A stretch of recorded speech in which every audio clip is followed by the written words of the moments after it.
Our first exercise in our foot restoration series is self-massage. If you don't have the flexibility to be on the floor, you can definitely do this sitting in a chair. So in this case, I'm gonna take my right leg and cross it over my left, and then I'm gonna interlace each one of my fingers in between each one of my toes. So I take my pinky finger, slide it in between the pinky toe.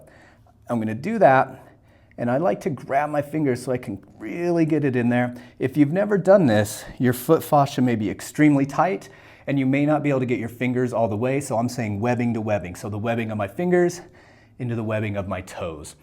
You can certainly use some lotion to help make the process a little easier. So once I've got everything fully in there, I'm gonna take my foot and I'm gonna dorsal flex, and I'm gonna use my other hand and I'm gonna hold my heel. So my heel doesn't move and my ankle doesn't move. From there, I'm simply going to gently twist my foot back and forth, and I'm going to pump by flexing and extending what we call the forefoot or the front of the foot, okay? So two motions. We have a twisting, kind of like we're wringing out a towel. We have a flexion and extension, and then we have a combination of those movements into a torsion, or we can also call that a lemniscat. So from the side, same thing, just showing you a little different angle. I take my foot and I dorsal flex it, I bend it back. I take my opposite hand, I hold the heel steady, and then from there, I'm simply wringing the foot out, so twisting and turning, or pumping, flexing and extending, or a combination, which we would again call a torsion. Make sure that we work both ways. So we're gonna do that just with one foot, anywhere from 3 to 5 minutes. And what's cool when you're done with that, you can look down at your toes and you can actually generally see where there's a little bit more space now in the foot that I just worked, okay? That's not gonna last. As we go throughout the day, that's all gonna start to kind of cramp back in.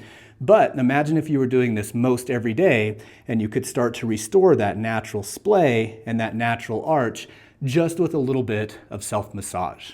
Exercise number 2 is single leg standing toe coordination. So as you can see, I'm standing on a single leg. If you need, you could hold on to a chair, you could put your hand on the wall, but step 1 is just single leg balance.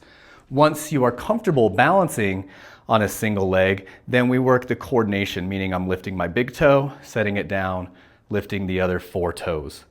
Big toe, other 4 toes. Big toe, other 4 toes.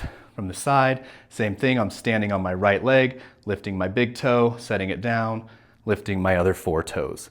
Big toe, other 4 toes. So we're just working back and forth, working those toes. So from a standing position, if you can't stand, you can come down into more of a kneeling position, or you could even sit in a chair.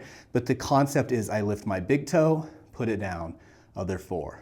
Big toe, put it down, until we can work back and forth between those guys from a first a seated, like in a chair, then from this kneeling position. And then eventually the goal is to be able to perform the exercise from a standing position. We'll do each foot about 60 to 90 seconds, and we'll do 1 to 3 sets. This next exercise I picked up from the gait guys. What we're gonna do is I'm gonna have my feet nice and square. I'm gonna roll up onto the ball of my foot, and I'm simply gonna drag it backwards until I'm about at the middle of the other foot. I'm gonna roll it down. I'm gonna roll up the other foot. I'm gonna drag it back. Same thing. 1, 2, 1, 2. Okay? Let's give you a little closer view of it. So same thing. I've got my feet square. I'm starting with my right foot. I'm rolling it up, and then I'm sliding it back until my big toe is about in the middle of my other foot, and then I'm gonna set it down. I'm gonna bring up the other one. I'm gonna slide it back, set it down. Pick it up, slide it back, set it down. So we do that over and over until you're really comfortable with it. Once you're comfortable, then we put it into the full motion. One comes up, it comes back, but now, as this one comes down, my other one's already coming up. And yes, it looks like the moonwalk, and this is a very poor rendition of it, but that's the idea. As the toe comes up, I feed all those proprioceptors. I give it even more information by dragging it, and then as it rolls down and the other comes up, I get the coordination phase. But that's the idea with the shuffle walk. When we do the shuffle walk, we're gonna do 60 to 90 seconds. We're gonna do 1 to 3 sets. The last exercise in our foot restoration series is the march with the calf raise. So I start flat-footed and I just go in to a march and I hold.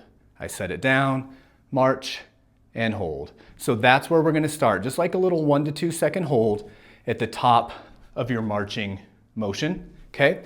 And when that's easy for you, now we add the toe raise. So now I go through my march position and I calf raise and I come down. March position, calf raise, and down, okay? March position, calf raise, and down. So once you're comfortable, it looks like this. We are simply marching with that elevation of the heel, rolling in to our big toe. And this is to help us train the toe off phase of gait so that we're able to propel ourselves forward more easily and redistribute the forces from the foot as opposed to directly into the knee, hip, or spine. Same as all the other exercises, 60 to 90 seconds, 1 to 3 sets.